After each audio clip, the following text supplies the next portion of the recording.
예, 오늘은 요한계시록 9장 말씀을 통해서 주시는 은혜를 함께 나누고자 합니다. 자, 지난 시간에 우리가 요한계시록 8장 말씀을 통해서 살펴봤었죠. 8장 말씀의 준행이 무엇입니까? 바로 나팔 재앙이 첫 번째부터 네 번째까지 네 가지 재앙에 대해서 이제 기록되어 있는 것이 바로 8장입니다. 그 나팔 재앙이 첫 번째부터 네 번째까지의 재앙은 전부 뭐예요? 다 자연계에 이 자연에 임한 바로 이제 그런 재앙인 것을 이제 볼 수가 있죠. 자, 이제 오늘부터는 이 9장에는 바로 다섯째 재앙과 여섯째 재앙이 있습니다. 그런데 이 두 재앙은 바로 이제 사람에게 내려지는 바로 이제 그런 재앙을 기록하고 있음을 이제 우리가 볼 수가 있죠. 자, 한번 살펴보도록 하겠습니다. 자, 1절에 보니까 자, 다섯째 천사가 나팔을 불었다 그랬어요. 바로 다섯째 재앙을 이제 알리는 것이죠. 다섯째 재앙을. 자, 그런데 보니까 하늘에서 땅에 떨어진 별 하나가 있다 그랬어요. 하늘에서 땅에 떨어진 별이다. 이 하늘에서 땅에 떨어진 별이라는 것이 도대체 어떤 것을 가리키는가 여기에 대해서 크게 두 가지 의견이 나눠져요. 크게 두 가지로. 하나는 뭐냐면 악한 천사는 아니다. 하나님께서 사용하신 천사가 바로 이제 그런 이제 견해가 있습니다. 또 하나가 뭐냐면 여기는 바로 사탄이다. 이것은 이제 그 악한 천사들의 이제 왕인 바로 사탄을 이제 가리키는 것이다. 이렇게 해석이 있어요. 이 두 가지가 서로 팽배합니다. 팽배한데 저는 이제 후자. 이제 여기서 땅에 떨어진 별은 바로 이제 후자인 사탄을 가리키는 것이다. 이렇게 이제 저는 그렇게 이제 그걸 봅니다. 이제 보는 그거에 대해서 몇 가지 말씀을 드리도록 하겠습니다. 자, 하늘에서 땅에 떨어졌던 건 뭐예요? 추락이잖아요. 그렇죠? 추락의 의미를 갖고 있죠? 이 때문에 자, 그러면 이런 기록이 어디에 나와 있는가 이렇게 한번 보면요. 자, 누가복음 10장 18절에 보니까 예수님께서 뭐라고 말씀하시냐면 예수께서 이르시되 사탄이 하늘로부터 번개같이 떨어지는 것을 내가 보았다 이렇게 말씀하고 있어요. 예수님이 친히 말씀하셨죠. 사탄이 하늘로부터 어떻게 해요? 번개같이 떨어지는 것을 보셨다 이렇게 지금 말씀하고 있고요. 이사야서 14장 12절 14절 이렇게 보니까 여기서 이렇게 말씀하고 너 아침의 아들 계명성이여 어찌 그들이 하늘에서 떨어졌으며 이렇게 말했어요. 어찌 그들이 땅에 지켰는고 그랬습니다. 그래서 이 계명성이라는 것을 그 당시 물론 바벨론을 미처 가리키지만 영적인 의미는 사탄을 가리키는 것으로 보는 견해가 이제 가장 많은 견해죠. 그래서 이제 이 사탄이 하늘로부터 하나님처럼 되려고 했다가 그 교만으로 인해서 하나님으로부터 심판을 받아서 땅에 떨어졌다 이렇게 지금 이제 그렇게 우리가 이제 그걸 받아들이고 있어요. 그 부분들이. 그 다음에 또 계시록 12장 8절부터 9절까지 이렇게 말씀하고 있어요. 자, 이기지 못하여 다시 하늘에서 그들이 있을 곳을 얻지 못한지라 큰 용이 내쫓기니 옛 뱀 곧 마귀라고도 하고 사탄이라고도 하며 온 천하를 깨는 자라 그가 땅으로 내쫓기니 그의 사자들도 그와 함께 내쫓기니라 했어요. 그러니까 이렇게 여러 성경 구절을 볼 때 하늘에서 떨어져 땅에 떨어졌다는 것은 바로 사탄이 가리키는 것이다. 이렇게 보는 것이 이제 좀 더 합당한 견해가 아닌가 이렇게 이제 생각을 합니다. 자, 그런데 자 그가 어떻게 했어요? 무적행의 열쇠를 받았다고 했어요. 무적의 열쇠를. 무적이라는 것이 어떤 것일까요? 무적행이라는 것이 무적행은 특별히 악한 영들의 감옥이에요. 악한 영들의 감옥을 가리켜서 무적행이라고 합니다. 하나님의 심판을 받은 악한 영들이 바로 이제 갇혀져 있는 곳, 바로 이제 그것이 이제 무적행이죠. 근데 그 열쇠를 받았더라고 했어요. 열쇠는 뭐예요? 문을 여는 거잖아요.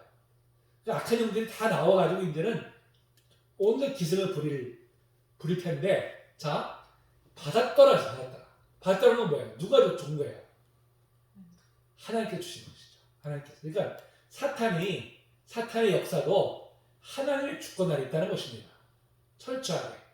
그러니까 사탄이 하나님의 대적하는 동등된 악한 영이 아니라, 악한 신이 아니라 하나님의 주권 아래에 있는 바로 그런 영에 불과한 것이다. 이것을 이제 여기서 분명하게 이것을 이제 말씀하고 있는 것입니다. 그러니까 우리가 두려울 이유가 없는 것이죠.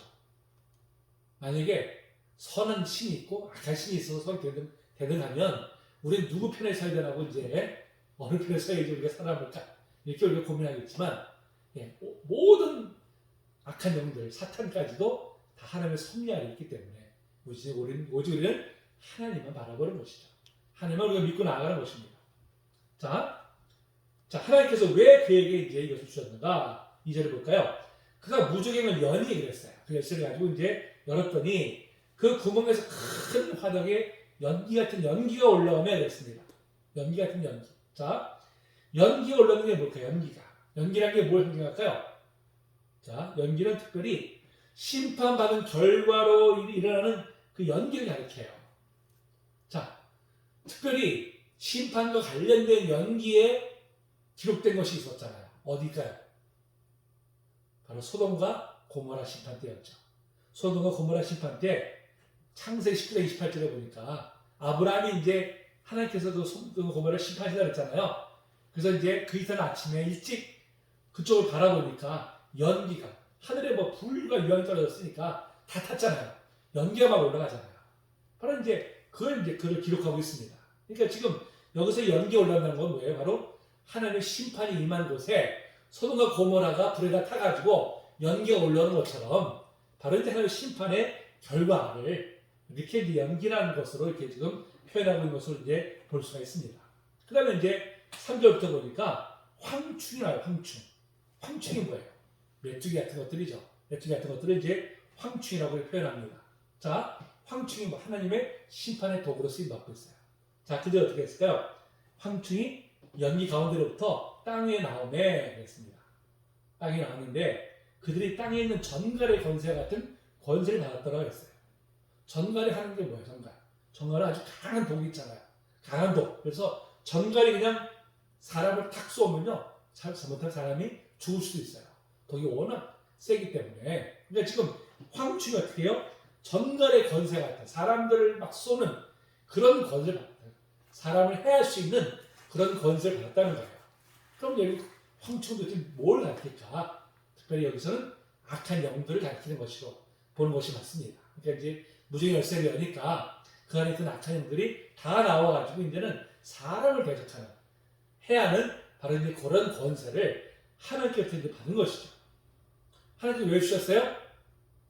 하나님 대적한 자들에게 심판하시기 위해서. 그렇죠? 심판하시기 위해서 악한 영들을 사용하시는 것을 이제 볼 수가 있습니다. 자, 근데 그들에게 이르시되, 4절에 보니까 이르시되 땅에 푸른 것이 각종 수목은 해하지 말고, 자, 오직 이마에 하나님의 인침을 받지 아니한 사람들만 해하라고 했어요. 자, 자연계는 이미 8장에서 이제 심판을 받았잖아요. 이제 9장에서는 자연계는 더 이상 심판하지 않고 오직 사람만 해야 하는 권세를 받았는데 그 사람들 누구예요? 하나님의 인침을 받지 아니한 사람이에요. 하나님의 택함을 받지 아니한 사람이긴 하지만 하나님의 백성이 아닌 자들, 바로 그런 자들만 해야 하는 그런 권세를 이제 그들이 받은 것이죠. 그것을. 자, 그러나 그들을 죽이지는 못하게 하시고 그랬어요. 아직은 생명의 권한까지는 하나님께서 붙들고 계시는 거예요. 자, 사탄이 하나님께 그 욥을 이제 고소를 했잖아요. 욥을. 하나님, 저가 주신 게 많으니까 제가 하나님 섬기지. 그래서 섬기겠습니까?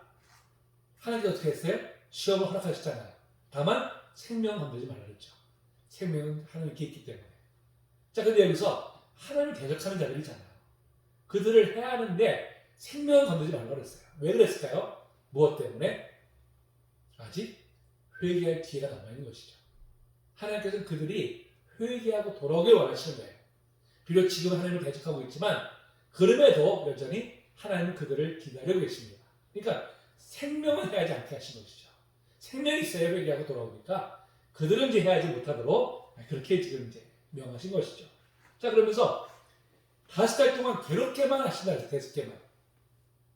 자, 5달이라는 기간이 뭘까요? 5달 기간이. 자, 이 5달 기간이 크게 두 가지 해석이 있어요. 하나는 뭐냐면 홍수 심판이 5달 동안 행해졌습니다. 홍수 심판이. 바로 이제 홍수 심판, 그것과 동일한 기간이다. 이런 게 해석이 있고요. 또 하나가 뭐냐면 황충은 딱 5달 동안만 활동한다고 해요. 5월부터 9월까지. 그게 황충의 활동하는 기간이라고 합니다. 그래서 황충이 활동하는 그 기간을 그래서 다스다리다 이렇게 이제 표현하는 것이다. 뭐 두 가지 견해가 다 있는데 뭐 어떤 것이 맞는지는 잘 모르겠습니다. 어쨌든 간에 자 괴롭게 하는데 그랬어요. 이 괴롭게 하는 것이 뭐냐면요. 원래 원문 뜻을 보니까 신체적, 정신적 고문이에요. 고문. 이 괴롭게 하는 이 단어 자체가 신체적인 고문을 가하거나 정신적인 고문을 가할 때 쓰는 용어입니다. 그러니까 사람들이 어떻게 했어요? 고문이라는 게 얼마나 참 무섭습니까? 고문이라고 우리는 뭐 당해보지 않았지만 우리가 이렇게 영화나 드라마를 보면 정말 사람이 아니에요. 고문을 행하는 그런 악한 자들 보면 사람이 아닙니다. 우리나라도 뭐 불과 80년대까지 했었어요. 그런 일들을. 아무렇지 않게 했었어요. 지금 우리가 참 민주화됐기 때문에 그런 모습이 아니 없어졌지만 불과 몇십 년 전까지만 해도 아무리 고문이 자행됐던 것이 우리나라입니다. 고문을 행하면요 사람들이 완전히 정말 몸이 다 피폐해가지고 그걸로 인해서 후유증 때문에 사람들이 참 죽음을 당하는 죽고 마는 그런 억울한 일들이 참 많았죠. 그러니까 바로 그 정도의 고통이죠. 그 정도의 고통. 근데 신체적 고통만이 아니라 정신의 고통까지도 이렇게 바로 이제 주는 것을 이제 표현을 이렇게 하고 있어요. 그런데 6절에 보니 그날은 사람들이 죽기를 구하였으나 죽지도 못하고 죽고 싶으나 죽음이 그들을 피한다 그랬어요. 그 고통스러우니까 차라리 나 죽었으면 좋겠다 했는데 죽지도 못하는 거예요. 죽지도 못하는 게 얼마나 고통스럽겠어요. 얼마나 큰 고통이 임하고 있는가 하는 것을 이제 여기서 이렇게 지금 표현을 하고 있습니다. 자 그러면서 7절 보니까 황춘들의 모양은 그랬어요. 모양을 하면서 이제 전쟁을 위하여 준비된 말들 같고 그랬습니다. 자, 이 황충이 전쟁을 위해 준비된 말들 같다는 표현은 어디서 볼 수 있었을까요? 바로 요엘서에서. 요엘서에 보면은 바로 이제 이 내용들이 다 나오고 있어요. 요엘서에도 보면 이제 이렇게 표현되고 있어요. 요엘서 24절에 보니까 그의 모양은 말 같고 그 달리는 것은 기병 같으며 그들이 산 꼭대기 뛰는 소리는 병거 소리와 같고 불꽃이 건물을 사르는 소리와 같으며 강한 군사가 줄을 버리고 싸우는 것 같으니 그랬어요. 그러니까 요엘서를 보면 사실 이게 바벨론 군대를 묘사한 거예요. 바벨론 군대를 묘사한 건데 1차적으로는 뭐냐면 진짜 이 메뚜기 떼가 한번 싹 오면요 완전히 싹 들어가 버리잖아요. 우리나라는 뭐 그런 경험들을 안 하지만 중국만 해도 그런 경험들을 많이 한다고 해요. 그러니까 메뚜기 떼가 한번 지나가면 나만 아닌 게 없다고 해요. 온갖 풀이고 채소고 뭐 다 갉아먹으니까. 그러니까 마치 그래서 엄청난 군대가 몰려와서 온갖 사륙을 행하는 것처럼 그런 모습이라는 것이죠. 그걸 이제 요엘서는 그걸 표현하면서 바로 이제 그걸 통해서 바벨론 군대가 그렇게 이제 침공해 올 것을 이제 이렇게 예언한 말씀입니다. 지금 여기서도 이제 지금 바로 이제 그것을 따와서 바로 이제 그것을 지금 이렇게 묘사를 하고 있어요. 그러니까 뭘 말하는 거예요? 바로 이것은 다섯 번째 재앙이 전쟁으로 인해서 많은 사람들이 이제 고통을 당할 것임을 바로 이제 묘사하고 있는 것이죠. 그 7절부터 보면 쭉 그 말씀이 있잖아요. 바로 군대와 같은 바로 이제 그런 모습들을 이제 표현하고 있는 것을 우리가 이제 보게 됩니다. 그 10절에 보니까 또 전과 같은 꼬리와 쏘는 살이 있어 그 꼬리는 다섯 달 동안 사람들을 해하는 권세가 있더라 그랬습니다. 다섯 달 동안이라는 게 뭐라 그랬죠? 하나는 노아의 홍수 심판 기간, 또 하나는 황치 활동하는 기간이죠. 그러니까 제한적인 거. 그렇죠? 계속해서 그 임하는 것이 아니라 하나님께서 허락하시는 그 제한적인 기간 동안에 바로 이런 재앙이 이제 임할 것이다. 이것을 이제 이렇게 말씀하고 있습니다. 자, 근데 11절에 보니까 그들에게 왕이 있으긴 있어요. 왕. 악한 영들의 왕이 있어요. 왕이 누구예요? 무적행의 사자라 했습니다. 근데 히브리어는 그 이름이 아바도니오 그랬어요. 아바돈이 원래 뜻이 뭐냐면 파괴자라는 뜻입니다. 파괴자. 사탄이 행하는 것이 뭐예요? 파괴하는 거예요. 건설하고 세우는 일이 아니라 파괴하는 일이 바로 이제 사탄이 행하는 일입니다. 그러니까 사탄이 있는 곳은 어디예요? 임하는 곳에는 분열이 있고요. 다툼이 있고요. 파괴돼. 멸망당하는 거예요. 이게 바로 사탄의 역사입니다. 그런데 그 이름이 아볼론이랬어요. 아볼론이 이게 이제 여러 가지 이것도 학설들이 있는데 이제 이것을 아폴로를 표현한 것이다. 이렇게 표현해요. 아폴로. 그 그리스 신화에 보면 아폴로 신이 있잖아요. 아폴로 신이. 근데 이 아폴로의 상징이 뭐냐면 황충이라고 해요. 메뚜기. 아폴로의 상징이. 그러니까 일맥상통하죠. 이 부분이. 그 다음에 로마 황제의 그 도미티안이라는 황제가 자신을 아폴로라고 스스로 나는 아폴로 신이다 이렇게 이제 했다는 거예요. 그것을. 그래서 이제 그것이 뭐예요? 이 사탄의 이제 현현이다 이렇게 이제 보는 것이죠. 그런 견해로 이제 해석을 합니다. 하나의 이제 해석, 하나의 견해죠. 그것은 정확히 이렇게 뭐 그게 맞다 아닌 건 아니겠지만 그렇게 우리가 보는 것이 이제 하나의 또 하나의 견해입니다. 여기서 이제 우리가 한 가지 의문점이 있어요. 자, 사탄은 누굴 대적해요? 하나님을 대적하잖아요. 하나님 믿는 백성을 대적하잖아요. 근데 지금 하나님께서 어떻게 하고 계세요? 사탄이 하나님 믿지 않는 자들을 공격하도록 허락하신 거예요. 아니 사탄이 왜 자기 편을 공격할까? 자기 편을. 그렇죠. 우리가 하나의 의문점을 갖게 되잖아요. 사탄이 하나님 믿는 백성들을 공격을 하면 이해가 가는데 아니 자기 수하잖아요. 같은 동족인데 왜 같은 동족을 이 사탄이 공격을 할까? 우리가 이제 보게 됩니다. 그래서 이건 이제 영적인 이제 해석이 이제 따라야 되는데요. 무엇보다도 자 사탄을 쫓는 사람들이 이 땅의 삶이 어떨까요?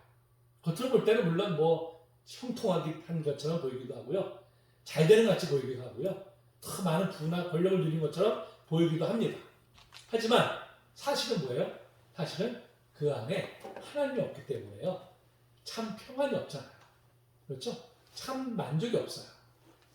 참 만족이 없기 때문에 헛된 것을 쫓아가요. 헛된 것을.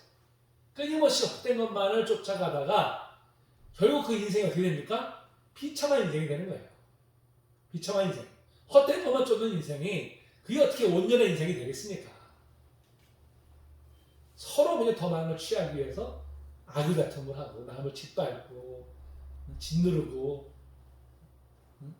서로 더 많은 걸 지기 위해서 욕심을 부리고 하는 이 모든 과정 속에서 정말 그 영혼이 어떻게 다 피폐해져 가는 것이죠. 바로 그런 것들을 이제 가리키는 것이다. 이렇게 또 해석하는 견해도 있습니다. 저는 그 견해가 이제 옳다고 봐요. 그렇게 보는 것이. 그러니까 겉으로 볼 때 우리는 참, 이 사람들 하나님 믿지 않아도 잘 나가네? 잘 되네? 하나님 어찌 이렇습니까? 우리가 이렇게 좀 불평할 수 있지만, 사실 그 속내를 들여다보면요. 그 영혼은 불쌍한 영혼들이에요. 아무리 많은 것을 하면 뭐합니까? 아무리 많은 가지면 뭐합니까? 그 안에 하나님이 안 계시는데. 하나님이 안 계시는군요. 그 안에 정말 참된 만족이라는 것이 없어요, 영혼에. 늘 불안하고, 뭔가 상실될까봐 두려워하고, 그래서 그걸 잊어버리기 위해서, 깨뜨리기 위해 또 더욱 많이 또 추구하면서 자기 인생을 그냥 소모해버리는, 결국 멸망의 길로 가버리는 불쌍한 인생들, 사실 인생들이죠. 바로 이제 그것을 지금 이제 이렇게 표현한 것이다. 이렇게 이제 보는 견해가 있습니다. 자, 그러면 이제 12절부터는 자, 이제 여섯 번째 재앙이, 나팔 재앙이 이제 나옵니다. 11절에 보니까, 자, 첫째 화는 지나갔는데, 아직도 화 둘이 있다고 했어요. 화 둘이 뭐예요? 여섯 번째 재앙, 일곱 번째 재앙이죠. 자, 이제 여기 9장에서는 여섯 번째 재앙까지만 나옵니다. 봅시다. 자, 여섯 천사가 나팔을 불매 내가 들으니 하나님 앞 금제단 네 뿔에서 한 음성이 나서 그랬어요. 자, 여기서 보니까 하나님 앞 금제단 네 뿔이라고 했어요. 자, 이게 뭘 가르칠까요? 무엇을 가르칠까요? 자, 계시록 6장 9절부터 11절까지 보니까요. 다섯째 이인을 때릴 때 보니까 순교한 영혼들이 하나님 앞에 호소를 하고 있는 내용이 나와요. 호소. 하나님, 언제까지 저들을 놔두시겠습니까? 언제까지 저들을 심판하지 않으시겠습니까? 속히 저들을 심판하여 주시옵소서. 이렇게 이제 호소하는 내용이 나옵니다. 그러니까 하나님께서 지금 여섯 번째 재앙은 그 성도들의 그 간구, 그 기도에 응답하는 형식으로 바로 이제 여섯 번째 재앙이 임하는 것을 바로 그렇게 표현을 하고 있습니다. 하는데, 자, 볼까요? 14절에 보니까요. 자, 나팔한 천사에게 말하기를 큰 강 유브라데에 결박한 네 천사를 놓아주라고 했어요. 자, 큰 강 유브라데. 유브라데는 뭐예요? 바로 이제 이 이스라엘과 그 다음에 이 유브라데 동편에 있는 아수르나 바벨론과 그 사이를 경계선을 짓는 것이 바로 유브라데 강이잖아요. 유브라데 강이요 엄청나게 긴 강이에요. 정말 엄청나게 긴 강입니다. 저 북쪽에 이제 지금 터키 위쪽 지방이죠. 거기서부터 이제 발원이 돼가지고 이게 지금 이제 밑에까지 내려오는 그런 강입니다. 그래서 큰 강을 표현해요. 자, 이 강에서 자 결박하게 됐어요. 결박했다는 건 뭐예요? 하나님의 제어를 만다는 것이죠. 하나님께서 제어를 하게 하신다는 것이죠. 자, 네 천사를 놓아주라 했어요. 네 천사. 자, 네 천사는 누군가 도대체? 첫째는 뭐예요? 타락한 천사를 가르치는 것이다. 타락한 천사를 그동안 하나님께서 결박시켰다가 마지막 때에 하나님께서 사용하신 것이다. 이렇게 보는 견해가 있고요. 또 하나의 견해는 아까와 마찬가지로 또 하나님의 명령을 따르는 그런 천사들이다. 선한 천사들이다. 이렇게 또 보는 견해도 있어요. 두 가지 견해가 다 이제 서로 팽팽합니다. 서로 견해들이. 자, 하여튼 간에 그들이 보니까 자, 그 네 천사가 놓였다고 했어. 놓였다는 거예요. 하나님 주권 아래 있다는 것이죠. 악한 영이 됐든 누가 됐든 간에 다 하나님의 주권 아래 있다는 것입니다. 자, 그들이 사람 3분의 1을 죽이기로 준비된 자들이라고 했어요. 3분의 1. 자, 첫 번째 인재한 때는 4분의 1을 했잖아요. 근데 지금 낙발제한 때는 3분의 1입니다. 어떻게 해요? 심판이 강화되고 있는 것이죠.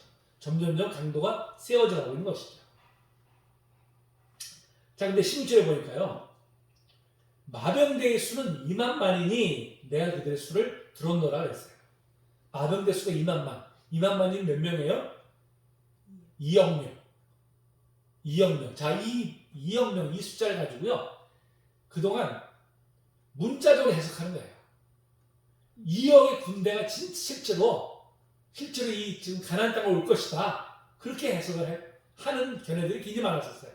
그럼 2억 명이어야 되는 군대를 동원할 수 있는 나라가 어딘가? 뭐 인도가 됐든지 중국이 됐든지 뭐 하여튼 이런 나라들이 군대가 쳐들어올 것이다. 이렇게 해석을 하는 거예요. 문자대로. 근데 과연 그럴까요? 2억 명이 한번 움직이려고 생각해 보세요. 그냥 상상이 안 가는 일.